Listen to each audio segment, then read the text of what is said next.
लीजिए सुनिए।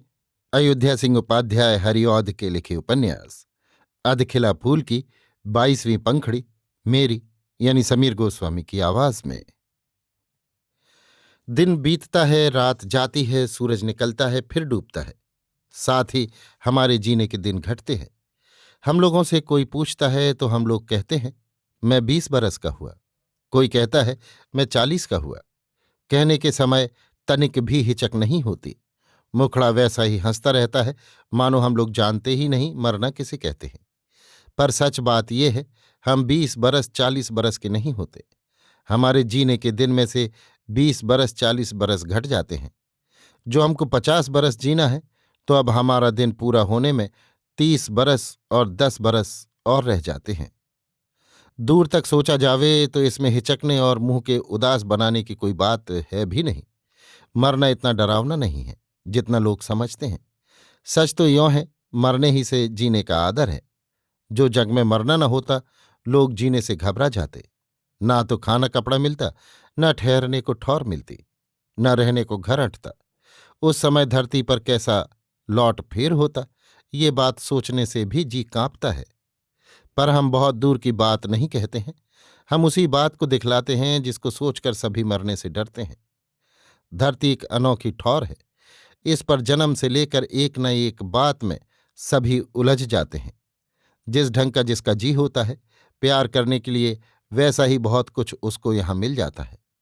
एक चितेरे को लो, देखो वो यहाँ के फल फूल पत्तियों, चमकते हुए सूरज, प्यारी किरणों वाले चांद, जगमगाते हुए तारों, सुथरे जल वाली झीलों, हरे भरे जंगलों, उजले धौलों पहाड़ों, कल कल बहती हुई नदियों, चांद से मुखड़े वाली नबेलियों, बांके बांके बीरों और दूसरी सहज ही जो लुभावने वाली छटाओं को कितना प्यार करता है।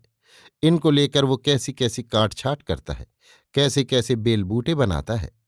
दिन रात होती है, सूरज उगता और डूबता है, पर उसको इन कामों से छुट्टी नहीं। वो देखता सब कुछ है, समय पर करता सब कुछ है, पर जैसा चाहिए उसका जी इधर नहीं रहता। वो अपनी धुन में डूबा हुआ अपनी ही काट छाट में लगा रहता है। कितनी मूर्तियां बनाता है, कितने वन पर्वत नदी झीलों की छवि उतारता है। पर फिर भी सोचता है अभी मुझको बहुत कुछ करना है। अभी मैंने ये मूर्ति नहीं बनाई, अभी तक मूर्ति में रंग भरना है। इस मूर्ति के गालों की लाली ठीक नहीं उतरी, भौहें भी ठीक ठीक नहीं बनी। आंखों के बनाने में तो मुझसे बहुत ही चूक हुई। तिरछी चितवन क्या यों ही दिखलाई जाती है। वो यही सब सोचता रहता है। इसी बीच काल उसको आ घेरता है। मन की बात मन में ही रह जाती है। वो कितनी बातों के लिए छटपटाता है, पर करे तो क्या करे। विष की सी घूंट घोंट कर वो काल का सामना करता है और बहुत सी चाहों को जी में रखे हुए इस धरती से उठ जाता है।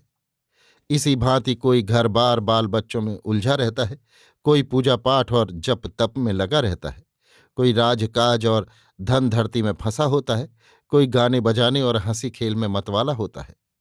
पर सभी के ऊपर काल अचानक टूटता है और सभी को बरबस इस धरती से उठा ले जाता है। सभी अपना काम अधूरा छोड़ते हैं, पछताते हैं, पर कुछ कर नहीं सकते। कामनी मोहन की भी आज ठीक यही दशा है। वो खाते पीते सोते जागते भोले भाले मुखड़े का ध्यान करता, जहां रसीली बड़ी बड़ी आंखें देखता वहीं लट्टू होता।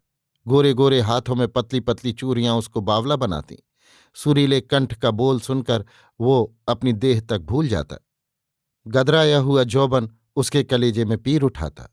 उसकी इन्हीं बातों ने उसको नई नई जवान स्त्रियों का रसिया बनाया। कितनी स्त्रियों का सत उसके हाथों खोया गया, कितनी स्त्रियां उसके हाथों मिट्टी में मिलीं, पर उसकी चाह न घटी। आजकल वो देवहूति पर मर रहा था। बिना देवहूति चारों ओर उसकी आंखों के सामने अंधेरा था, पर काल ने उसकी इन बातों को न सोचा। आजकल वो काल के हाथों पड़ा है। काल को उसकी तनिक पीर नहीं है। आज वो उसको धरती से उठा लेना चाहता है। कामनी मोहन अपने घर की एक कोठरी में एक पलंग पर पड़ा हुआ आंखों से आंसू बहा रहा है। वहीं 10-5 जन और बैठे हुए हैं। 2-4 जन उसकी संभाल कर रहे हैं।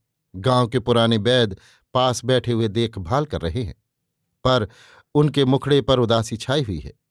वे कामनी मोहन की दशा घड़ी घड़ी बिगड़ते देखकर हाथ मल रहे हैं, पर उनसे कुछ करते नहीं बनता। कामनी मोहन पहले अचेत था, पर वैद्य ने दो एक बल वाली ऐसी औषधि खिलाई हैं जिससे वो अब चेत में है। पर चेत में होने ही से क्या होता है? लहू सर से इतना निकल गया है और चोट इतनी गहरी आई है जिससे अब लोग उसकी घड़ी गिन रहे हैं। कामनी मोहन के पास जो 10-5 जने बैठे हैं, उनमें कुछ साधु और कुछ घरबारियों के भेष में एक जन और बैठा है। इसका मुखड़ा भी उदास है, जी पर कुछ चोट सी लगी जान पड़ती है, आंखें भी थिर हैं, पर कभी कभी बिजली की कौंध की भांत मुखड़े पर तेज भी झलक जाता है। साथ ही मुंह की एक ठंडी सांस निकलकर बाहर की पवन में मिल जाती है। इसने कामनी मोहन को अपनी ओर निराश भरी दीठ से बार बार ताकते देखकर कहा, क्या आप मुझको पहचानते हैं? कामनी मोहन: हाँ, पहचानता हूं। देवस्वरूप आपका नाम है। उस दिन आप देवहूति की विपत में सहाय हुए थे। क्या आज मुझको विपत से उबारने के लिए आप यहां आए हैं? देवस्वरूप की आंखों में पानी आया। उन्होंने कहा, मेरे हाथों जो आपका कुछ भला हो सके तो मैं जी से उसको करना चाहता हूं। आपकी दशा देखकर मुझको बड़ा दुख है, पर क्या करूं, मेरा कोई बस नहीं चलता। उस दिन देवहूति को बचाने के लिए जी पर खेल गया था। आज आपके लिए भी अपने को जोखिम में डाल सकता हूं, पर कैसे आपका भला होगा ये मुझको बतलाया जाना चाहिए। मैं, जितने जीव हैं सबका भला करना, सबको विपद से उबारना अपना धर्म समझता हूं। आपका भला करने में क्यों हिचकूंगा? कामनी मोहन: आप बड़े लोग हैं जो ऐसा कहते हैं। सच तो यों है, अब मैं किसी भांति नहीं बच सकता। मेरे दिन पूरे हो गए, पर आप किसी भांति यहां आ गए हैं तो मैं आपसे 2-4 बातें पूछना चाहता हूं। क्या आप उनको बतला सकते हैं? देवस्वरूप: मैंने जो कुछ किया है धर्म के नाते किया है। धर्म में खोट नहीं होती। आप पूछे, मैं सब बातें सच सच कहूंगा। कामनी मोहन ने इतना सुनकर जो लोग कोठरी में बैठे थे वैद्य छोड़ उन सब लोगों से कहा, आप लोग थोड़ी देर के लिए बाहर जाइए। उन लोगों के बाहर चले जाने पर उसने देवस्वरूप से कहा, पहले ये बतलाइए, उस दिन आप देवहूति के कोठे पर कैसे पहुंचे? क्या आप देवहूति के कोई है? जो आप देवहूति के कोई नहीं है तो आपने मेरी भेद की बातों को कैसे जान लिया? देवस्वरूप: बड़ों ने कहा है पाप कभी नहीं छिपता। क्यों उन्होंने ऐसा कहा है, ये बात थोड़ा सा विचार करने पर अपने आप समझ में आती है। सच बात यह है, जिन पापों को हम बहुत छिप कर करते हैं उनके भी देखने सुनने वाले मिल जाते हैं। एक ही समय सब ओर न देखने वाली हमारी आंखें चूकती हैं, दूसरी ओर लगा हुआ हमारा कान पास की बात भी नहीं सुनता। पर हमारे कामों की ओर लगी हुई देखने वालों की आंखें हमारी बहुत ही धीरे कही गई बातों की ओर लगे हुए सुनने वालों के कान अपने अपने अवसर पर नहीं चूकते। बहुत ही चुपचाप ये सब अपना काम करते हैं और हमारी बहुत सी बातों को जानकर हमारी बहुत सी होने वाली बुराइयों का हाथ बांटते हैं। पीछे इन्हीं देखने सुनने वालों से हमारे पापों का भंडा फूटता है। जिस दिन आपने रात में मुझको देवहूति के कोठे पर पाया, उसी दिन दोपहर को मैं देवहूति के घर के पास वाले पीपल के पेड़ के नीचे बैठा था। इस पीपल के पेड़ के पास एक पक्का कुआं है। इसी कुएं पर मुझको 2 स्त्रियां बात करती दिखलाई पड़ी। उनमें एक बासमती थी और दूसरी भगमानी। उन दोनों में बातचीत धीरे धीरे हो रही थी, पर मैं सब सुनता था। 1-2 बार बासमती की दीठ मेरी ओर फिरी थी, पर उसने मुझको देखकर भी नहीं देखा। एक बार जब उसकी दीठ मुझ पर पूरी पड़ी तो वो कुछ चौंकी, पर उसी क्षण वो समझ गई मैं बटोही हूं। जो मैं गांव का होता तो उसको कुछ उलझन होती भी, पर बटोही समझकर वो मेरी ओर से निश्चिंत हो गई। और जो बातें भगमानी से कहने को रह गई थी उनको भी उस भांति धीरे धीरे उसने कहा। पीछे दोनों वहां से चली गईं। जितनी बातें बासमती और भगमानी में हुईं उनको सुनकर मैं उस दिन होने वाली सब बातों को भली भांति जान गया और उसी समय अपने मन में ठाना, जैसे हो एक भले घर की स्त्री का सत बचाना चाहिए। ये सब सोचकर मैं 6 घड़ी रात गए देवहूति के घर के पिछवाड़े एक ठौर ओलती के नीचे आकर खड़ा हुआ। आप अपने दोनों साथियों के साथ ठीक मेरे पास से होकर निकले थे, पर आपने मुझको नहीं देखा। जिस खिड़की से होकर हम और आप ऊपर गए थे वो खिड़की उस ठौर के बहुत पास थी। आपको 2 और साथियों के साथ देखकर मैं घबराया, पर कुछ ही देर में मेरी विपत टल गई। जब आपके दोनों साथी आपके गहनों का डिब्बा लेकर वहां से 9-2-11 हुए। उन दोनों के चले जाने पर मैं कोठे पर चढ़ा। कोठे पर जो कुछ हुआ वो सब आप जानते हैं। मैंने बातचीत के समय आपसे कहा था, जहां वो दोनों गए वहां तू भी जा। पर उस समय उनको भगा हुआ जानकर मैंने आपको घबरा देने के लिए ऐसा कहा था। मेरा उस समय ऐसा कहने का कोई दूसरा अर्थ न था। कामनी मोहन: एक बात तो हुई, दूसरी बात मुझको ये पूछनी है, क्या इस गांव के वन में भी आप जा सकते हैं? क्योंकि कल जब मैं वन में गया था तो उसमें कई बार मैंने गाना होते सुना। ये गाना आप ही की गले से होता जान पड़ता था, क्योंकि आपके गले को मैं भली भांति पहचानता हूं। देवस्वरूप: उस दिन मैंने जो कुछ देखा सुना उससे मेरे जी में बहुत बड़ी उलझन पड़ गई। सब बातें जानने के लिए मेरा जी उकताने लगा, पर मुझको कोई बात ऐसी न सूझी जिससे मेरा काम निकल सके। इसलिए मैं गांव के बाहर धूनी रमाकर साधुओं के भेष में बैठा।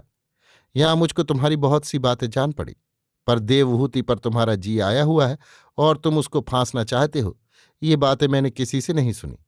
हाँ, तुम्हारी चाल चलन की जितनी बुराई सुनी गई उतना ही पार्वती और देवहूति के चाल चलन को लोगों को सराहते सुना। लोगों ने तुम्हारी और बातों के साथ तुम्हारे बन के अड्डे की चर्चा भी मुझसे की। सबों ने मुझसे यही कहा, ना तो उसमें कोई जा सकता है और ना वहां का भेद कोई जानता है। पर इतना सभी कहते, बन के सहारे कामनी मोहन बड़ा अनर्थ करता है। ये सब सुनकर मैंने अपने जी में ये दो बातें ठानी। एक तो जैसे हो आपका चाल चलन ठीक किया जावे, दूसरे बन का सारा भेद जान लिया जावे। पहले मैंने बन का भेद जानना चाहा और 2 दिन पीछे गांव से बन की ओर चला। बन का भेद जानने में मुझको ये पूरा 1 महीना लगा। मैंने बन के सब भीलों को अपना चेला बनाया और उन सबों ने बन का सारा भेद मुझको बतला दिया। वन में मिट्टी के नीचे खंडहरों में से होकर बहुत ही सुरंगें निकली हुई हैं। मैंने उन भीलों के सहारे एक एक करके उन सब को छान डाला। जिस दिन मैं सब कुछ देख भाल कर गांव की ओर लौट रहा था, मैंने दूर से आपको वन में आते देखा और समझ गया आप किसी बुरे काम के लिए ही वन में आ रहे हैं। मेरा दूसरा काम आपको पाप से बचाना था, इसलिए गाने के बहाने मैंने उस बेले ऐसी सीख आपको दी जिससे सुनकर आप पाप करने से हिचकें। पर दुख की बात है, उस दिन के मेरे किसी गीत ने काम नहीं किया और आप अपनी बातों पर वैसे ही जमे रहे। जब आप मुझको बड़ के नीचे खोज रहे थे तो मैं वहीं मिट्टी के नीचे एक सुरंग में था। जब आपसे और देवहूति से बातचीत उस खंडहर वाले घर में हुई, तब भी मैं उसी कोठरी के नीचे की एक सुरंग में खड़ा सब सुनता रहा और यहीं से बाहर निकलकर आपकी बात पूरी होने पर मैंने अपना सबसे पिछला गीत देवहूति को ढांढस बंधाने के लिए गाया। आप कह सकते हैं तुम एक बटोही थे, तुमको इन बातों से क्या काम था। पर सच बात यह है, मैंने जन्म भर अपने लिए ऐसे ही कामों का करना ठीक किया है। मुझको ऐसे कामों को छोड़ दूसरा काम नहीं है, और इसीलिए मैंने जिस दिन आपके गांव में पांव रखा उसी दिन अपने को जोखों में डाल दिया था। कामनी मोहन ने एक ऊंची सांस भरकर कहा, आप कह सकते हैं मरती बेले मुझको इन बातों से क्या काम था, पर सच बात यह है, मुझको देवहूति के चाल चलन का खटका था। आपको इस भांति उसका सहाय होते देखकर ही मेरे जी में ये खटका हुआ था। मैं अपने जी को बहुत समझाता था, नहीं, देवहूति का चाल चलन कभी बुरा नहीं, पर ये न मानता। अब आपकी बातों को सुनकर मेरा सब भरम दूर हुआ। अब मैं अपना काम करके मरूंगा। इतना कहकर कामनी मोहन ने एक बात देवस्वरूप से कही। देवस्वरूप ने भी उसको अच्छा कहा। पीछे गांव के बड़े बड़े लोग बुलाए गए। सब लोगों के आ जाने पर एक काम कामनी मोहन ने बहुत धीरज के साथ किया, पर ज्यों ही वो काम पूरा हुआ, कामनी मोहन की सांस ऊपर को चलने लगी। उसकी आंखें बिगड़ गईं और रह रहकर वो चौंक उठने लगा। उसकी ये गत देखकर देवस्वरूप ने कहा, कामनी मोहन, तुम रह रहकर इतना चौंकते क्यों हो? कामनी मोहन की पलकें उठती न थीं, पर उसने धीरे धीरे आंखें खोली और कहा, बड़ी डरावनी मूर्तियां सामने देख रहा हूं। क्या यमदूत इन्हीं का नाम है? मैं इनके डर से कांप रहा हूं। मुझको जान पड़ता है मुझको मारने के लिए वो सब मेरी ओर लपक रहे हैं। ओह, कैसे कैसे डरावने हथियार उन लोगों के हाथों में है। आप इनके हाथों से मुझको बचाइए। क्या ये सब मुझको नरक में ले जावेंगे? मैं इन्हीं सबों से डर कर चौंक उठता हूं। ये कहते कहते कामनी मोहन की आंखें फिर मुंद गई। देवस्वरूप को कामनी मोहन की बातें सुनकर बड़ा दुख हुआ। उन्होंने जी में सोचा, अभी कल तक ये कह रहे थे नरक स्वर्ग कहीं कुछ नहीं है। परमेश्वर भी एक धोखे की टट्टी है। और आज इनकी ये गत है। सच है, मरने के समय बड़े पापी की भी आंखें खुलती हैं। जब तक बने दिन होते हैं मनुष्य बेबस नहीं होता, तभी तक उसको सब सीटी पटाक रहती है। विपत पड़ने पर उसका जी कभी ठिकाने नहीं रहता। पर ये माटी का पुतला इन बातों को पहले नहीं सोचता। दुख इतना ही है। इतना सोचकर देव स्वरूप ने कहा, कामनी मोहन, राम राम कहो। राम का नाम सब विपतों को दूर करता है। कामनी मोहन, बाण लगाने से ही सब कुछ होता है। जैसी बाण सदा की होती है, काम पड़ने पर वही बाण काम में आती है। मैंने आज तक राम का नाम जपने की बाण नहीं डाली, इसलिए इस बेले भी मुझसे राम राम नहीं कहते बनता। मैंने जो पाप किए हैं वे एक एक करके मेरी आंखों के सामने नाच रहे हैं। मेरा जी बेचैन हो रहा है। अपने पापों का मुझको क्या फल मिलेगा, ये सोचकर मेरा रोआ रोआ कलप रहा है। गले में कांटे पड़ रहे हैं, जीभ सूख रही है, तालू जल रहा है। मैं राम राम कहूं तो कैसे कहूं। इतना कहते कहते कामनी मोहन चिल्ला उठा, मुझको बचाओ, बचाओ। ये काले काले डरावने टेढ़े टेढ़े दांत वाले यमदूत मुझको मारे डालते हैं। फिर कहा, अरे बाप, अरे बाप, मरा, मरा। क्या ऐसा कोई माई का लाल नहीं है जो मुझको इनके हाथों से बचावे। आह, आह, जी गया, जी गया। मेरे रोए रोए में भाले क्यों चुभाए जा रहे। मेरी जीभ क्यों ऐंठी जाती है। मेरी बोटी बोटी क्यों काटी जाती है। मेरा कलेजा क्यों निकाला जाता है। लोगों दौड़ो, लोगों दौड़ो, अब तो नहीं सहा जाता। देवस्वरूप ने कामनी मोहन के सर पर हाथ रखकर कहा, कामनी मोहन, राम राम कहो, तुम्हारी सब पीड़ा दूर होगी। कामनी मोहन ने कहा, राम राम। फिर कहा, उह, उह, रहो रहो। अरे मेरे गले में जलते जलते लोहे के छड़ क्यों डाले देते हो। अरे अरे, ये क्या, ये क्या। है बाप, है बाप, मार डाला, मार डाला। देवस्वरूप की आंखों से कामनी मोहन की दशा देखकर आंसू चलने लगे। वो कामनी मोहन से कुछ न कहकर आप उसकी खाट पर बैठ गए। धीरे धीरे उसके कान में राम राम कहने लगे। पर कामनी मोहन छटपटाता इतना था जिससे वो भली भांति उसके कानों में राम राम भी नहीं कह सकते थे। अब कामनी मोहन की सांस बड़े वेग से ऊपर को खिंच रही थी। गले में कफ आ गया था। सांस के आने जाने में बड़ी पीड़ा हो रही थी। ऊं ऊं करने छोड़ वो कुछ कह भी नहीं सकता था। गला घर्र घर्र कर रहा था। इतने में उसकी देह को एक झटका सा लगा। आंखों के कोए फट गए और सड़ाके से सांस देह के बाहर हो गई। सारे घर में हाहाकार मच गया।